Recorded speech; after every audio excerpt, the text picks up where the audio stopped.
You know, what the CIA really dreamed of was sort of like a drug you could give to someone, get them to commit all sorts of unspeakable acts, and they wake up the next day and they don't remember what they've done. The MK program is well known.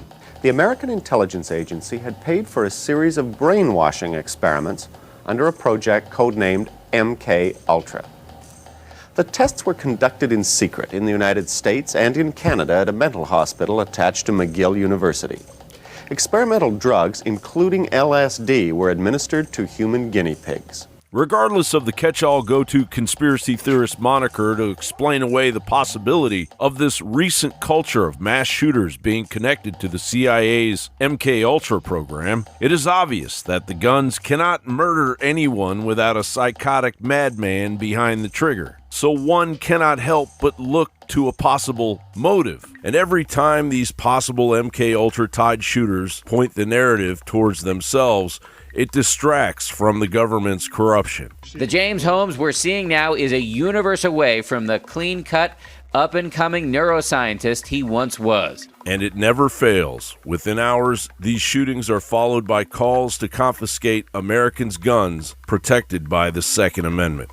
Another assault weapon used to murder at least 16 people and perhaps another 50 being wounded.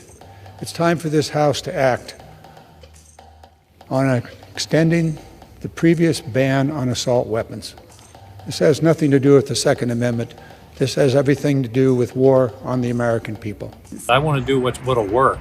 And to me, the most clear danger right now are these high-capacity magazines. What did the main shooter accomplish with his demonic acts, disappearance, and alleged suicide other than the obvious? Not only had he locked down the state of Maine and neighboring areas of Canada, but he briefly put the national conversation on lockdown for citizens still turning to Mockingbird Media for answers to questions regarding known government corruption and the corrosion of national security. As the Pentagon intensifies World War III, the unanswered questions surrounding Biden's pay-to-play schemes tied to a $200,000 check and a nearly $3 million purchase of his Rehoboth beach home on his salary.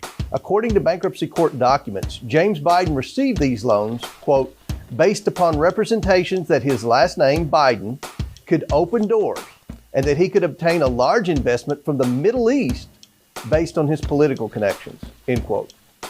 On March 1st, 2018, AmeriCorps wired a $200,000 loan into James and Sarah Biden's personal bank account, not their business bank account. And then on the very same day, James Biden wrote a $200,000 check from this same personal bank account to Joe Biden. James Biden wrote this check to Joe Biden as a, quote, loan repayment. AmeriCorps, a distressed company, loaned money to James Biden, who then sent it to Joe Biden. Even if this was a personal loan repayment, it's still troubling that Joe Biden's ability to be paid back by his brother depended on the success of his family's shady financial dealings.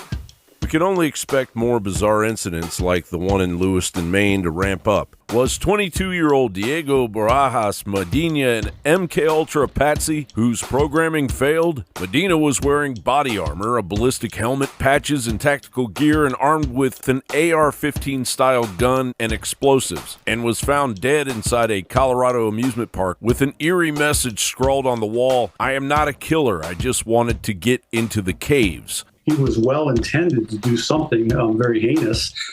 Again, why would you prep for that? And whatever he had intention, fortunately, he did not follow through with it. After a police search, no evidence of bomb-making materials were recovered in Medina's private residence. The weapons found on the man were ghost guns, which do not have serial numbers and therefore cannot be traced. Why was Robert Card outfitted after going to a military mental institution in the summer of 2023 with high-powered hearing aids that his sister-in-law reported were telling him horrifying suggestions? Why did it take the FBI 24 hours to go to Robert Card's house when the public bulletin came out revealing his home address just a few hours after the shooting? Distractions and false narratives. It's the name of the deep state game. John Bound reporting.